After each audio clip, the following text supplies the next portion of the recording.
কুকুর কি সত্যিই মানুষকে ভালোবাসে?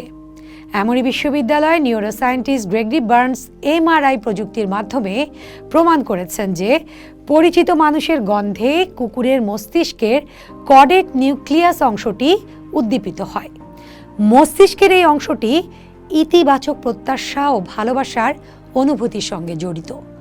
অর্থাৎ মানুষের প্রতি কুকুরের আনুগত্য কেবল খাবারের জন্য নয়, বরং গভীর আবেগীয় অনুভূতির বহিঃপ্রকাশ।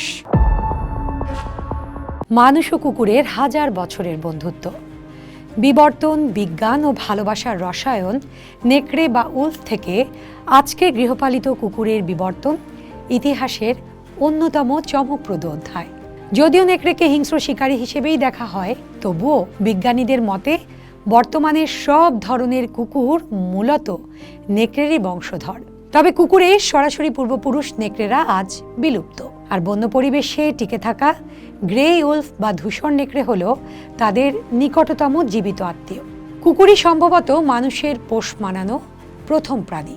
2017 সালে নেচার কমিউনিকেশনসে প্রকাশিত প্রাচীন কুকুরের জিনোম বা ডিএনএ বিষয়ক একটি গবেষণায় উঠে এসেছে যে প্রায় 20,000 থেকে 40,000 বছর আগে নেকড়ে থেকে কুকুরের বিবর্তন ঘটে।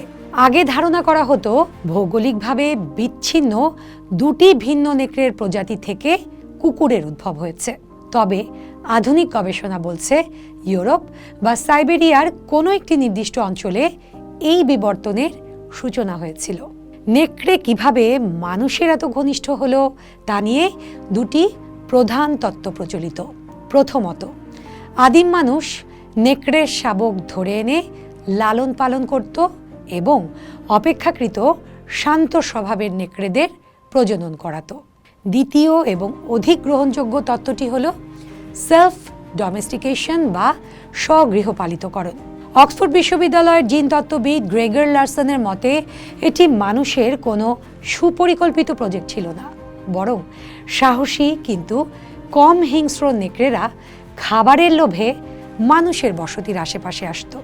কালক্রমে মানুষ ও নেকড়ে উভয়ে বুঝতে পারে যে এই সহাবস্থান উভয়ের জন্যই লাভজনক। প্রাকৃতিক নির্বাচনের মাধ্যমে এই বন্ধুত্বপূর্ণ বৈশিষ্ট্যগুলো পরবর্তী প্রজন্মে স্থায়ী হয়। বিবর্তনের ধারায় কুকুরের শারীরিক গঠনেও আমূল পরিবর্তন এসেছে। 2019 সালে proceedings of the national academy প্রকাশিত এক গবেষণায় দেখা যায় কুকুরের চোখের ভ্রুর অংশে লেভেটর নামের এক বিশেষ পেশির বিবর্তন ঘটেছে। এই পেশির কারণেই কুকুর পাপি ডগ আইজ বা মায়াবী চাহনি দিতে পারে, যা মানুষের স্নেহ উদ্রেক করে এবং বন্ধন দৃঢ় করে। অ্যারিজোনা স্টেট ইউনিভার্সিটি 2018 সালের একটি গবেষণায় বলা হয়েছে কুকুরছানাদের কিউটনেস বা আদুরে ভাব 8 সপ্তাহ বয়সে সর্বোচ্চ পর্যায়ে পৌঁছয়। এই সময়টি তাদের মায়ের দুধ ছাড়ার সময়ের সঙ্গে মিলে যায়, যা তাদের বেঁচে থাকার জন্য মানুষের আশ্রয় লাভের ক্ষেত্রে সহায়ক ভূমিকা পালন করে। কুকুর কেবল শিকারী বা পাহারাদার হিসাবেই নয়, সময়ের সঙ্গে পরিবারের সদস্য হয়ে উঠেছে। 2020 সালে যুক্তরাজ্যের নিউক্যাসল বিশ্ববিদ্যালয়ের প্রত্নতাত্ত্বিক এরিক চুরিগনি পোষা প্রাণীদের সমাধি ফলক নিয়ে একটি গবেষণা করেন। সেখানে দেখা যায় ভিক্টোরীয় যুগে কুকুরকে বন্ধু বলা হলেও দ্বিতীয় বিশ্বযুদ্ধের পর থেকে তাদের পরিবারের সদস্য হিসেবে সম্বোধন করার প্রবণতা নাটকীয়ভাবে বেড়েছে। কুকুর কি সত্যিই মানুষকে ভালোবাসে?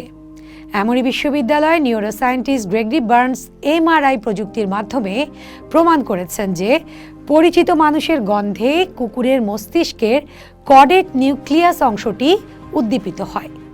মস্তিষ্কের এই অংশটি ইতিবাচক প্রত্যাশা ও ভালোবাসার অনুভূতির সঙ্গে জড়িত।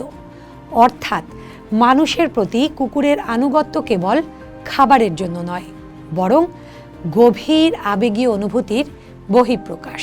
পরিশেষে বলা যায়, মানুষ ও কুকুরের এই সম্পর্ক কেবল প্রভুভৃত্যের নয়, বরং এটি হাজার বছরের বিবর্তন, পারস্পরিক নির্ভরতা এবং নিঃশর্ত ভালোবাসার এক অনন্য নজির। পোস্ট দেখুন, ভাবুন, করুন, থাকুন পোস্টের সঙ্গে।